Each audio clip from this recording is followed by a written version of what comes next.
Salut et bienvenue sur cette vidéo. Aujourd'hui, je vais te partager un petit peu plus en détail qui je suis et mon parcours pour que tu comprennes encore plus pourquoi j'ai fait cette chaîne. Là, tu verras vraiment, tu vas vraiment tout comprendre. Et aussi, je vais te partager la plus grande leçon que j'ai retenue de mon parcours entrepreneurial jusqu'à maintenant. Tu vas vite comprendre et j'espère que ça pourrait aider au moins une personne. Ça serait génial si c'est le cas, mais je pense que ça pourra même en aider encore plus. C'est parti, let's go!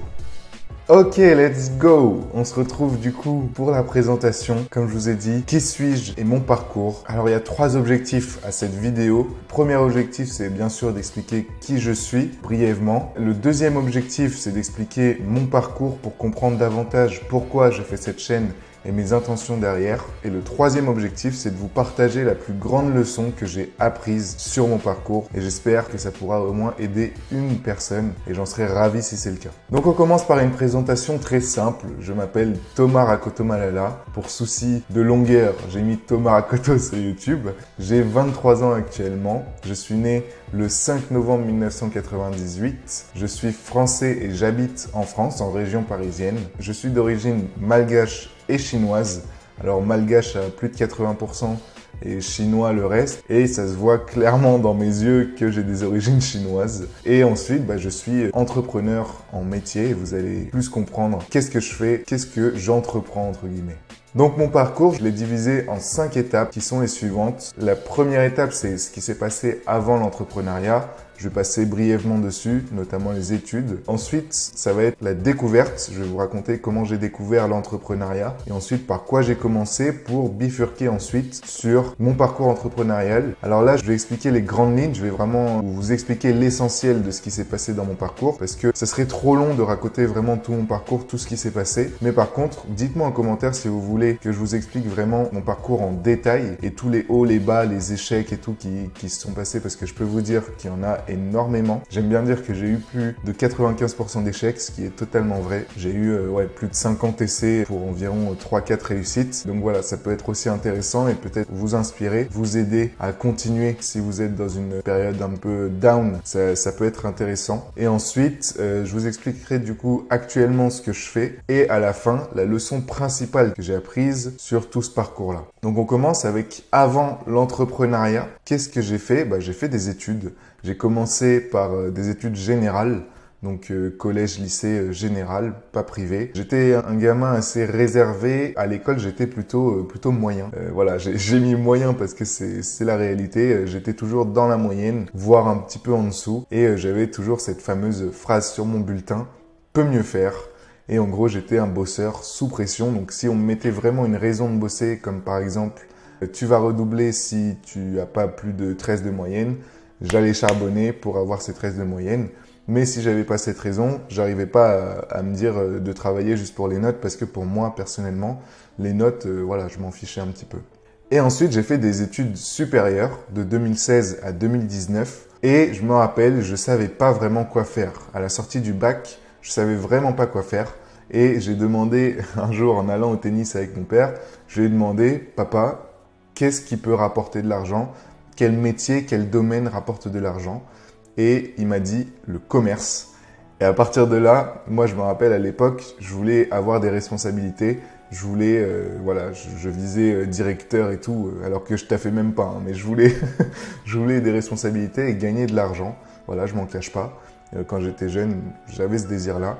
Et du coup, quand il m'a dit commerce, je me suis dit direct, ok, je fais une école de commerce. Et comme ça, après, de fil en aiguille, je pourrais arriver à un poste de directeur commercial. Je n'arrêtais pas de me répéter que je voulais être directeur commercial. Et donc, j'ai fait un bachelor de 3 ans avec 2 ans généraux et 1 an en spécialisation entrepreneuriat. Et vous allez vite comprendre pourquoi j'ai pris cette spécialisation au bout de 2 ans. Donc, entre-temps, pendant mes études, il y a eu des stages et j'ai fait aussi de l'intérim. Et c'était là vraiment le début des réflexions, notamment à mon premier stage, tout premier stage à N2, qui est un bar à glace, qui est le bar à glace tout à gauche là, où c'était une entrepreneuse qui gérait ça et qui ramenait un concept très spécifique qui venait d'Australie et qui cartonne en Australie, en France. Et de là, je me suis dit, ok, mais j'adore ce qu'elle fait, c'est trop bien. Elle gère son propre projet. En plus, elle a un concept particulier. C'est vraiment trop bien. Et de là, j'arrêtais pas de me dire, ok, moi, je veux faire pareil. Et du coup, j'avais plein d'idées. Je notais toutes mes idées. Toutes mes idées étaient dans la restauration, dans les business physiques. Et pareil, je voulais apporter un concept particulier. Je voulais créer moi-même un concept particulier et le mettre en France et créer vraiment une boutique. Et du coup, j'avais plein d'idées que je notais sur Word, je pense, à l'époque. Je notais toutes mes idées vraiment en détail, plan détaillé, comment l'atteindre, etc. Et là, déjà, ça commençait à me mettre dans un esprit d'entrepreneuriat. Et c'est surtout pendant un stage à Easy Peasy, une marque de lunettes, où là, vraiment, je commençais à rechercher sérieusement sur Internet comment monter son business, etc. Jusqu'à un jour où j'ai eu l'idée de rechercher sur YouTube une question principale que je me posais, parce que pour avoir mon business, pour créer mon business physique, il me fallait de l'argent. Et de là, je me suis dit, ok, il faut que je gagne de l'argent rapidement pour ensuite ouvrir mes business physiques. Et donc sur YouTube, je tape tout simplement comment gagner de l'argent rapidement. Et c'est là que je découvre vraiment un deuxième monde. Là, c'est vraiment le déclencheur. On est en avril 2018 et je découvre vraiment un deuxième monde. Du coup, on passe à la découverte. La découverte de quoi? Tout simplement du développement personnel et du business en ligne. À travers la chaîne de Monsieur Théophile Hélier, peut-être que vous le connaissez, mais vraiment à travers sa chaîne, j'ai pu vraiment comprendre un petit peu les ressources mentales qu'il faut pour entreprendre et aussi m'ouvrir le champ des possibles avec la découverte de plein de business différents, pas mal en ligne et aussi la découverte de la gestion financière, plein de domaines qui sont vraiment propres à l'entrepreneuriat. C'était génial et du coup, je me formais tout le temps, je regardais tout le temps des vidéos, j'enchaînais. Vraiment, je passais mes journées à faire ça. Je me rappelle, je vivais encore chez mes parents à cette époque-là et j'étais toute la journée isolé dans ma chambre à écouter mes trucs. Et je commençais à changer petit à petit et à grandir tout simplement, à évoluer à une vitesse grand V parce que j'étais plongé là-dedans à 100% et je m'isolais en fait. C'était pendant mes études, mais même en étant dans les transports, j'étais avec les vidéos, en étant chez moi que des vidéos et je commençais aussi la lecture, etc. Et là vraiment, mes habitudes changent et là on peut voir du coup que c'était vraiment changement de mindset. Bien sûr, c'est une blague cette photo parce que là en réalité, j'allais à une mission événementielle. Mais c'est juste pour visualiser un petit peu, j'étais vraiment en train de changer d'état d'esprit, changer mes habitudes et j'étais vraiment en train de créer la version Thomas 2.0 tout simplement qui était en train de se préparer à entreprendre. Et un jour, toujours sur la chaîne de Théophile Hélier, en continuant de regarder des vidéos, etc., il parlait de business en ligne. Et c'est un jour où vraiment je me suis renseigné sur le business en ligne, où je découvre une vidéo où il est avec Monsieur Léo Guillot et il parle du dropshipping. Et là, c'est la découverte pour moi du dropshipping en mai 2018. Et très rapidement, je tombe sur une vidéo de Monsieur Yomi Denzel, peut-être vous connaissez. Voilà, Yomi Denzel, un pilier du e-commerce en France. Et très rapidement aussi, j'achète sa formation. Alors, je l'avoue, j'avais pas l'argent pour acheter la formation qui coûtait plus de 1000 €. Donc, j'ai demandé à mon père s'il pouvait me l'acheter. J'ai dû lui faire tout un argumentaire de pourquoi je veux faire ça et pourquoi je suis sûr de faire ça, etc. Voilà, même s'il n'était pas convaincu, j'ai énormément de gratitude qui m'ait quand même permis cette opportunité parce que vraiment, c'était pas quelque chose qu'il aimait, mais il m'a quand même permis de le faire et voilà, c'était vraiment adorable. Et du coup, là, à partir de là, on passe à mon parcours entrepreneurial qui, lui, a été vraiment bourré d'embûches et je vais vous le raconter tout de suite. Toute petite vidéo annexe. Je sais la réputation qu'a le dropshipping en France aujourd'hui et voilà, vous me croirez ou non, j'ai arnaqué personne durant mon parcours de dropshipping. J'ai vraiment tout fait pour garder une éthique qui me correspond avec mes valeurs et l'arnaque ne fait pas partie de mes valeurs. J'ai essayé de faire les choses toujours le mieux possible jusqu'à créer une marque ensuite. Mais voilà, je vous raconte mon parcours tout de suite. Donc on y va. Je commence du coup le dropshipping en mai 2018. J'ai eu mes premières ventes assez rapidement. Par contre, mes premières ventes rentables, j'ai vraiment mis du temps. 9 mois à les avoir à peu près. À avoir vraiment ma première journée vraiment rentable. Et ensuite, s'en est suivi énormément de hauts, de bas, le tout pendant 4-5 ans jusqu'à aujourd'hui. Bon, aujourd'hui moins, mais en dropshipping du moins. Il y a eu vraiment 3-4 ans de hauts et de bas et énormément de pertes d'argent. Des gains, des grosses pertes et au final, j'ai quand même beaucoup perdu d'argent. Globalement, il y a eu 95% d'échecs. J'ai eu 3 succès entre guillemets, ça dépend qu'on définit comme étant des succès. Moi, ce que je définis comme étant des succès dans ces cas-là, c'était que j'avais des objectifs à atteindre et je les ai atteints avec ces 3 projets. Et par contre, à côté, j'ai eu plus de 50 échecs au moins. Je les ai pas comptés tous exactement, mais je sais que c'est au moins plus de 50. Et c'est pareil, je parle d'échecs parce que je m'étais fixé des objectifs et je les ai pas atteints. Maintenant, c'est ce qui apprend aussi et il n'y a pas de souci avec ça. Et en tout et pour tout, j'ai réalisé environ 600 000 € de chiffre d'affaires depuis le début avec pour environ 70 000 euros de bénéfices en 5 ans, soit autour de 1100 euros par mois, donc ce qui n'est pas dingue, mais ce qui permet de vivre. Mais en réalité, c'était tellement irrégulier que il y a eu des périodes vraiment de survie. C'était hyper irrégulier, c'est-à-dire qu'il y avait un mois où j'allais gagner je sais pas combien, et derrière 6 mois où vraiment je ne voulais plus rien gagner et je suis en survie, quoi. Donc c'était globalement pas top, mais ça m'a beaucoup appris sur beaucoup de points. Pour rien au monde, j'échangerai le parcours que j'ai eu parce que vraiment ça m'a appris énormément. Et donc ça a été vraiment 4 ans jusqu'à septembre 2021. 4 ans de recherche de moi-même et d'apprentissage aussi. Apprentissage technique dans le e-commerce ou dans d'autres business et apprentissage aussi vraiment sur moi-même. Ça m'a vraiment appris à me connaître, à savoir ce que je veux réellement, à savoir qu'est-ce qui me plaît, etc. Et j'ai testé plein de différents sites e-commerce, mais j'ai aussi testé différents business et projets durant ces 4 ans. Donc j'ai testé le SMMA, l'affiliation, le parrainage, j'ai testé plein d'autres choses pour voir vraiment ce qui me plaît. Et encore une fois, il y a eu vraiment 95% d'échecs, peu importe le business, hein, vraiment tout mon parcours, 95% d'échecs. Mes seules réussites sont dans le e-commerce. Et au final, j'ai tout perdu financièrement, quasiment, jusqu'à septembre 2021, encore une fois. Et là, voilà, je vous l'ai mis. Si vous voulez que je vous raconte mon parcours en détail, dites-moi oui ou non en commentaire. S'il y a plus de oui, tout simplement, je vous le raconterai en détail au sein d'une vidéo un peu plus longue, plus concrète, où je raconte vraiment en détail.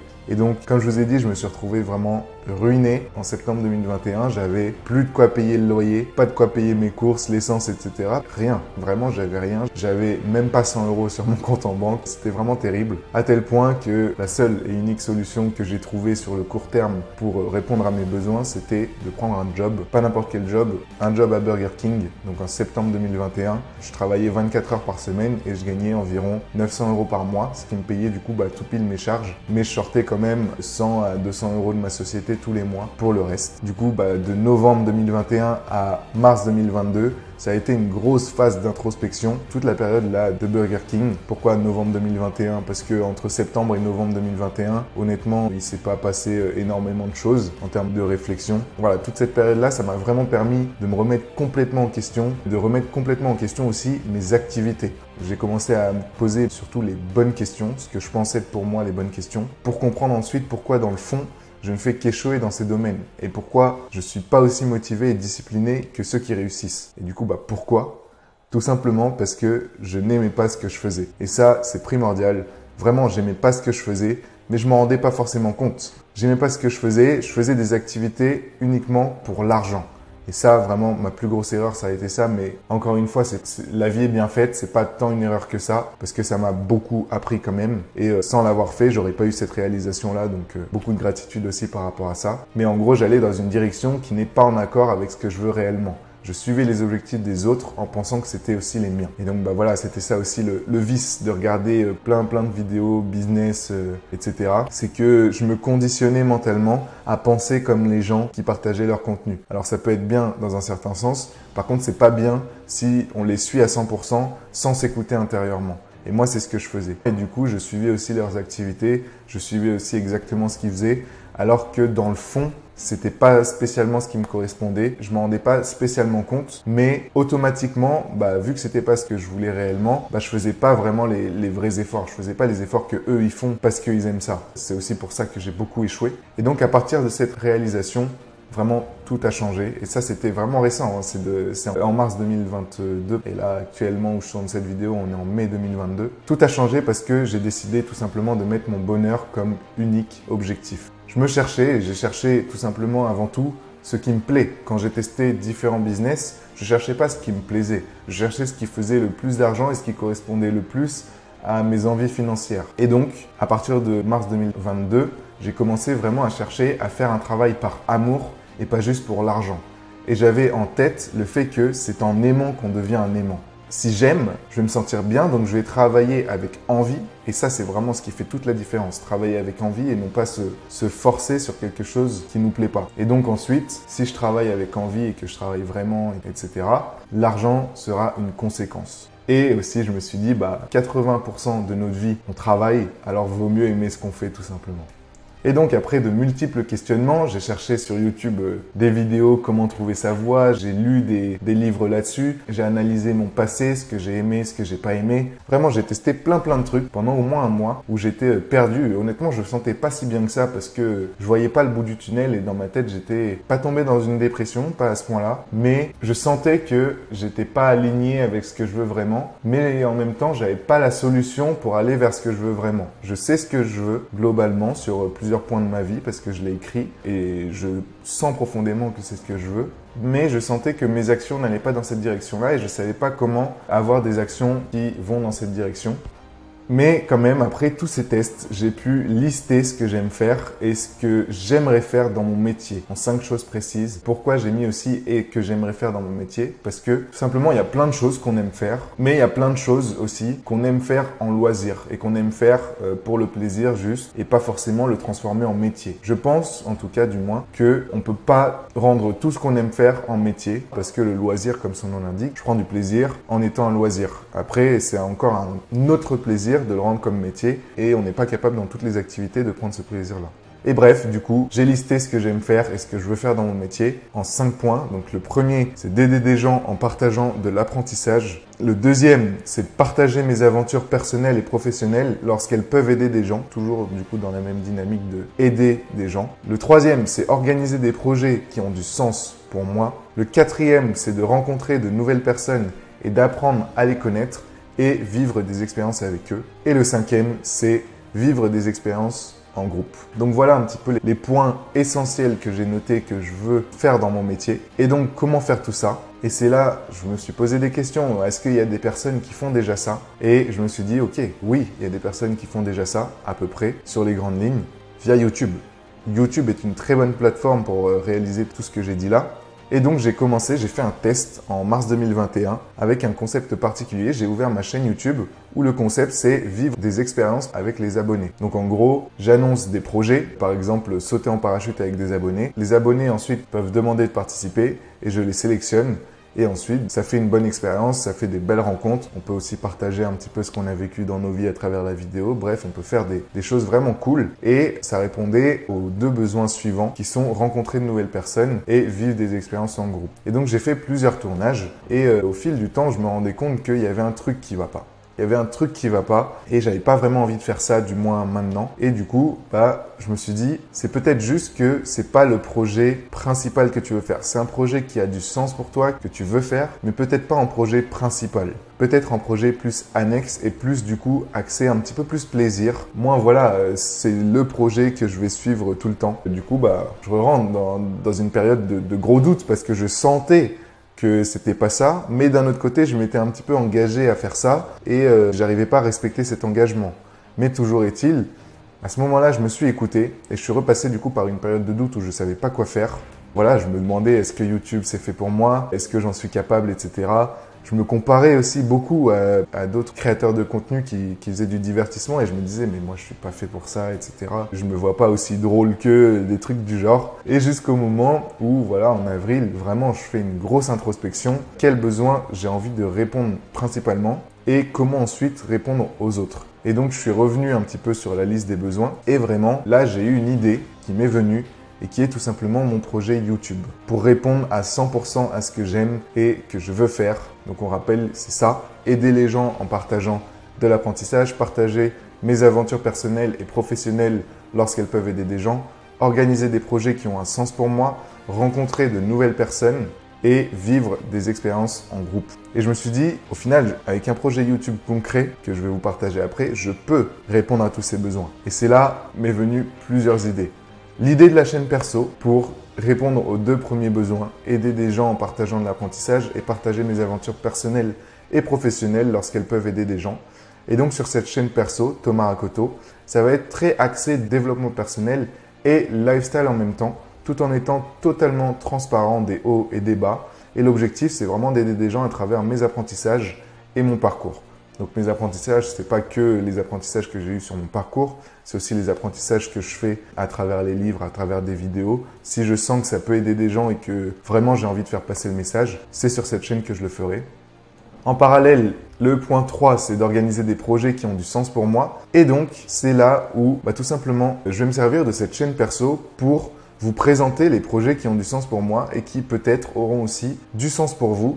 Et donc, la chaîne perso, ça va aider à développer ces différents projets-là. Et vous comprendrez toujours, je m'y engage, vraiment, vous comprendrez toujours le sens et l'intention derrière mes projets. Donc, vous pourrez plus facilement y adhérer si vous voulez. Alors, quand je dis adhérer, c'est pas forcément un truc payant, hein. Ça peut être une nouvelle chaîne YouTube, ça peut être plein de trucs gratuits, il n'y a pas de souci là-dessus. Mais en tout cas, c'est des projets qui, moi, personnellement, me font kiffer et qui auront toujours pour but soit d'aider des gens, soit de leur donner du plaisir et, dans le meilleur des cas, les deux en même temps. Et donc ensuite, pour répondre aux points 4 et 5, on rappelle rencontrer des nouvelles personnes et vivre des expériences. Pareil, des nouveaux projets qui partent tous du coup de la chaîne principale. Et par exemple, Thomas Bonnet. Thomas Bonnet, ça répond vraiment beaucoup à ces deux besoins. Mais je peux aussi faire des interviews. Donc là, ça va plus être développement personnel et apprendre à les connaître, à connaître les gens. Ça va vraiment être sur cette partie-là. Et plein d'autres projets qui peuvent impliquer vraiment beaucoup de social.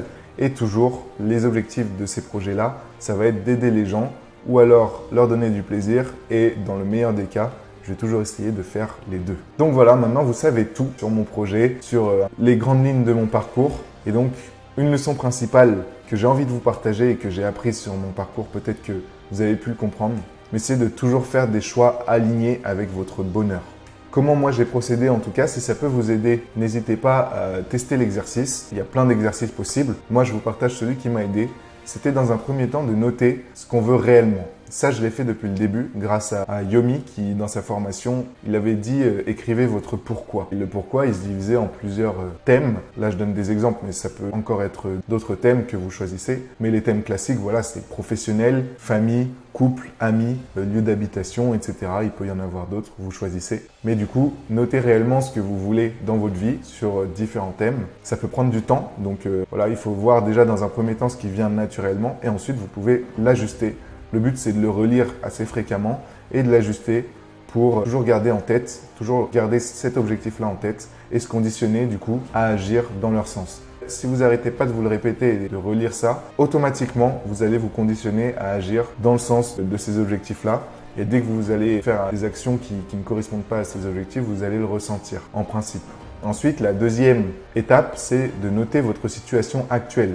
Donc sur ces mêmes domaines, notez où vous en êtes. Ensuite, triez ce qui va dans le sens de ce que vous voulez et inversement. Donc parmi ce que vous avez noté dans votre situation actuelle, triez vraiment avec, là c'est vous qui choisissez, mais par exemple vous pouvez faire une colonne ce que je vis actuellement et une colonne où vous mettez plus ou moins et moins signifie que ça ne va pas dans le sens, plus signifie que ça va dans le sens. Et ensuite du coup le plan c'est tout simplement de définir un plan pour inverser la vapeur si jamais les actions que vous faites ne vont pas dans le bon sens de ce que vous voulez. Là, il faut définir un plan en commençant sur déjà un seul domaine en particulier pour pas se perdre et essayer d'avancer sur tous les domaines en même temps. Donc, essayez de vous demander lequel vous importe le plus dans un premier temps. Ça peut être professionnel, famille, couple, etc. Ce que vous voulez. Et c'est sur celui-là que vous allez vraiment définir un plan et surtout, tester le plus rapidement et simplement possible ce plan. Donc ça peut ne pas fonctionner et c'est pas grave, c'est ok.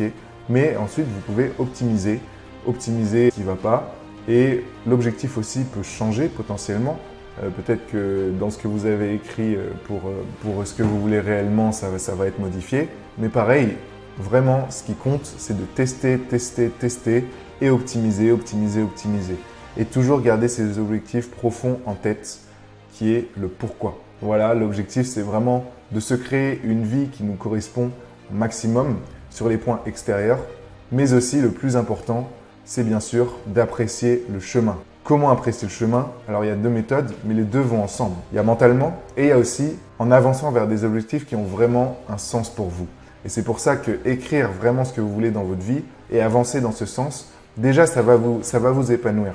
Parce que vous savez que vous allez dans le bon sens et ça vous remplit. Ça remplit d'aller dans le bon sens et de sentir qu'on est dans une bonne direction. Ce qui nous fait nous sentir mal très fréquemment, c'est de sentir qu'il y a un désaccord entre ce qu'on fait et ce qu'on veut. Et ça peut nous faire vraiment nous sentir mal et atteindre des niveaux très élevés de malheur. Mais bien sûr, voilà, c'est difficile. C'est quelque chose qui n'est pas facile, qui est plus facile à dire qu'à faire. Ça prend beaucoup de temps.